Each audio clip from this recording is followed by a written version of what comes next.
Triste nouvelle pour la famille Douglas. Un an après la disparition de son mari Kirk Douglas, sa veuve Anne est morte ce jeudi 29 avril, à son domicile de Beverly Hills, a annoncé sa famille à l'AFP. Une annonce tragique qui est intervenue seulement quelques jours après l'anniversaire de la productrice d'origine belge, qui a fêté ses 102 ans le 23 avril dernier.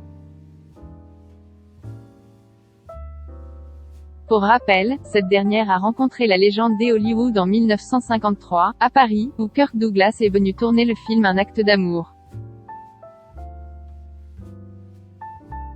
Tous les deux se sont dit oui un an plus tard, à Las Vegas.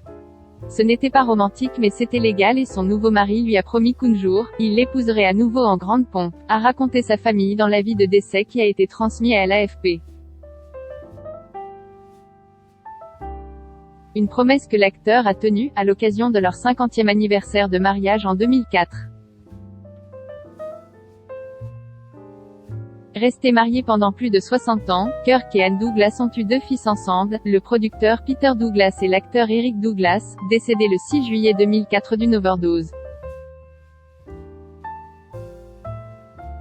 L'acteur américain était également père de 2 autres garçons, Michael et Joel, nés de son premier mariage avec Diana Dill. Un amour résolu pour Kirk Douglas, au cours de sa vie, la native des Hanovre, qui a pris la fuite vers la France pendant la guerre, s'est souvent investie dans des œuvres artistiques et philanthropiques.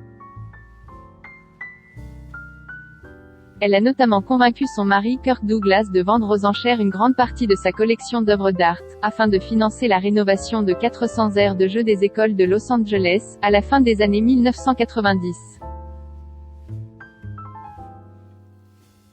Je me suis souvent demandé ce qui me serait arrivé si je n'avais pas épousé Anne, a confié le père de Michael Douglas, soulignant que son épouse lui avait sans doute évité la ruine et même sauvé la vie.